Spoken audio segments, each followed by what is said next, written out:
Hello, good morning. आज हम फिर आए हैं नए लेक्चर के साथ। आज देखेंगे हम पाइथागोरस प्रमेय। पाइथागोरस प्रमेय हमने पहले भी करा रखी है, उसमें थोड़ी वॉइस की प्रॉब्लम भी आ रही है। आज हम इसमें देखेंगे कैसे पाइथागोरस प्रमेय को प्रूव करते हैं। ये सन 2022 की दृष्टि से मोस्ट इम्पोर्टेंट थ्योरम है। इसके बाद हम मोस्ट जो टॉपिक हैं वो कराएंगे। अभी अगले टर्न पर हम सीरीज वाइज क्लासेस अपलोड करेंगे। ठीक, इस बार मैं सन 2022 के लिए जैसे पाइथागोरस प्रमेय है, ठीक, और जो पहले चैप्टर से √3 √2 एक अपर में संख्या है बताइए, ठीक, ये वाला प्रूफ है। जो मोस्ट इंपोर्टेंट टॉपिक होंगे सांख्य की वगैरह से, ट्रिग्नोमेट्री से, वो सब कराऊंगा। केवल मोस्ट कराऊंगा इन लेक्चरों में। आज हम पाइथागोरस प्रमेय देखेंगे, पाइथागोरस प्रमेय को प्रूव भी करेंगे। देखो कैसे करते हैं इसको प्रूव। चलते हैं इसकी तरफ। देखो ये हमारा क्या है, समकोण त्रिभुज एबीसी है। एबीसी ये कोण 90 डिग्री है, तो ये एबीसी क्या हुआ, हमारा समकोण त्रिभुज हुआ। हमारा स्टेटमेंट कहता है कि एक समकोण त्रिभुज में कर्ण का वर्ग शेष दो भुजाओं के वर्गों के योग के बराबर होता है। ठीक, ये कहना चाह रहा है।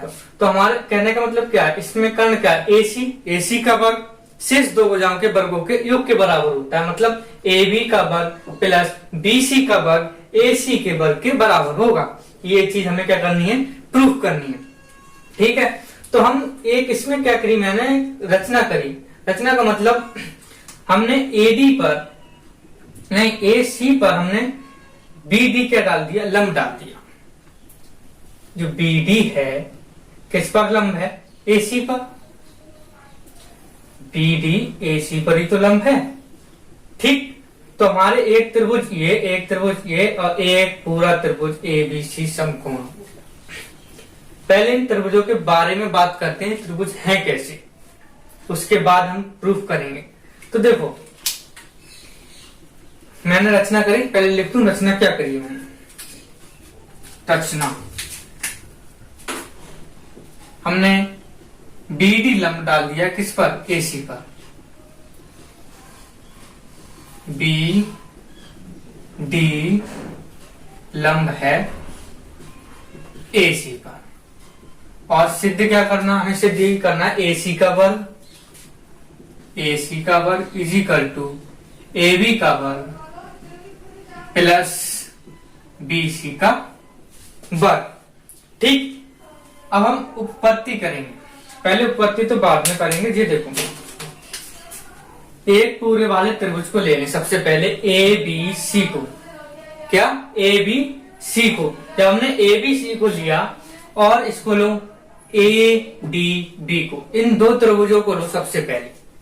ठीक, ABC और ADB हमने दो त्रिभुज ले लिए। इनमें देखो दोनों त्रिभुजों में एक कोण हमारा उभयनिष्ठ कोण होगा नहीं होगा। देखो ADB में भी एक कोण, ठीक, ABC में भी क्या, एक कोण। और हम जानते हैं कि लंब को क्या होता है, इसके सम्मुख कोण के, जो सम्मुख कोण है इसके सामने वाली भुजा क्या होगी, लंब होगी। तो इसका मतलब AD तो क्या हो गया, आधार हो गया, और BD क्या हो गया, हमारा लंब हो गया। ठीक, क्या हो गया, लंब हो गया। अब इसमें आओ ABC में, इसके सामने वाली भुजा ये है, तो ये क्या हो गया, लंब हो गया। ये क्या हो गया, हमारा आधार हो गया। उभयनिष्ठ कोण है, इनके एंगल भी समान है नहीं है। देखो क्या देखेंगे, पहले ये देखो त्रिभुज ABC तथा ADB में, ठीक, देखो त्रिभुज ABC में तथा त्रिभुज ADB में। ठीक, इसमें देखो कोण A, इसमें पहले ये देखो एंगल, इसके ये वाला देखो कोण A D B, angle A D B बराबर होगा एंगल ए बी सी के। ये भी 90 डिग्री और ये भी क्या हमारा 90 डिग्री है, ए बी सी के। इसमें देखो कोण ए ओवेनिस्ट है, तो कोण ए बराबर कोण ए। ये जब कंडीशन बराबर हो जाती है, सेटिस्फाई हो जाती है, कितने कोण के हैं 90 डिग्री के, तो ये हमारी कंडीशन लग जाती है समरूपता की। मैंने समरूपता की वीडियो भी डाल दी, 4 लेक्चर पढ़े उसमें 6.2 और 6.1 दोनों एक्सरसाइज सॉल्व भी करा दी है मैंने, और जो प्रमेय है वो भी करा दी है। तो देखो ये क्या हो गया हमारी समरूपता की कंडीशन। तो इसका कहने का मतलब क्या होगा, ए डी बी क्या होगा, समरूप होगा। ए डी बी समरूप होगा किसके, ए बी सी के, ए बी सी के। जब समरूप होते हैं तो हम क्या लेते हैं, समरूप में अनुपात लेते हैं। देखो इसके सामने वाली भुजा ये लंब हो गई और इस वाले त्रिभुज में, और ए बी सी में ये क्या हो गई, लंब हो गई। ये क्या हो गया, आधार हो गया। ये क्या हो गया, इसके हिसाब से कर्ण हो गया। लिख नहीं रहा हूं ऐसे कहने को, ठीक। इसका अनुपात लो, ए डी बटे ए बी, ए डी बटे ए बी आधार लिया मैंने। अब बड़े वाले त्रिभुज में आओ, ए बी सी, इसका आधार ये है ए बी बटे ए सी, ए बी बटे ए सी का हो गया आधार। ये क्यों दिया, क्योंकि इसके सामने वाली भुजा क्या हो गई, लंब, ये कर्ण, ये आधार हो गया। तो आधार बटे कर्ण, आधार बटे कर्ण, ये अनुपात लिए मैंने दो। इनको सॉल्व करो आगे तो क्या आएगा हमारा, कैची मल्टीप्लाई करोगे तो आएगा हमारा ए बी का वर्ग is equal to A D into A C. इसको समीकरण नाम दे दो 1, ठीक। अब आओ त्रिभुज, अब कौन कौन से त्रिभुज लेंगे, अब ये वाला त्रिभुज लेंगे और एबीसी लेंगे, मतलब सी डी बी लेंगे और ए बी सी लेंगे, ये दो त्रिभुज लेंगे। अब नाउ क्या, नाउ त्रिभुज सी डी बी, सही, सी डी बी में तथा त्रिभुज ए बी सी में इसी की तरह सेम कंडीशन लगानी। देखो सी डी बी 90 डिग्री कोण C D B is equal to कोण ए बी सी, दोनों क्या है 90 डिग्री। इन दोनों वेनिस्ट कोण क्या हुआ सी, तो इसके सामने वाली भुजा ये क्या हो गई, लंब हो गई, ये क्या हो गई, लंब हो गई। इस त्रिभुज का ये लंब और पूरे वाले त्रिभुज का, अब ये लंब नहीं रहा, अब ये लंब हो गया, ठीक। ये आधार, ये कर्ण तो वो ही रहेगा, ठीक।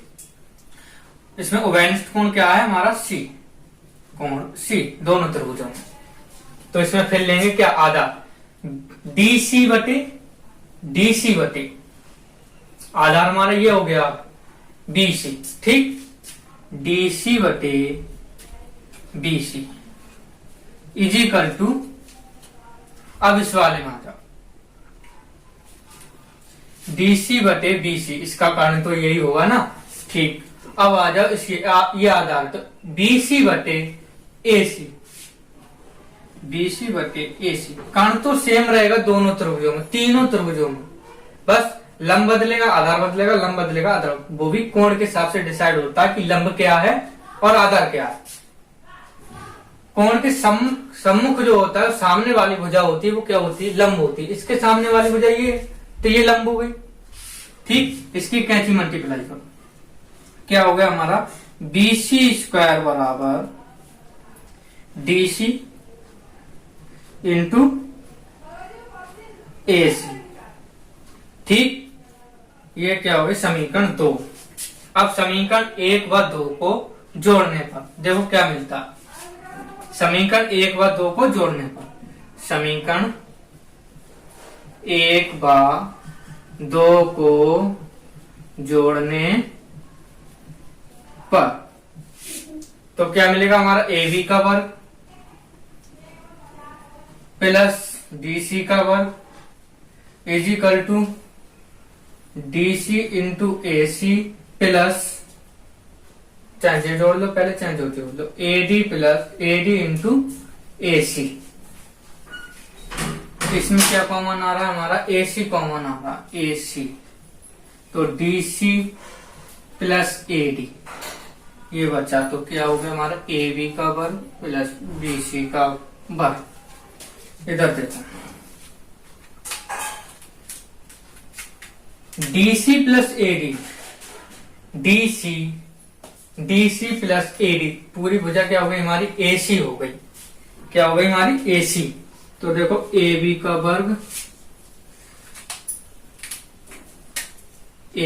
वर्ग प्लस BC का वर्ग is equal to AC into AC। तो क्या हो गया हमारा AB का वर्ग प्लस BC का वर्ग इज इक्वल टू AC का वर्ग। ये क्या करना था, हमें प्रूफ करना था। हमारी पाइथागोरस थ्योरम में क्या हो गई, सिद्ध हो गई। Thank you.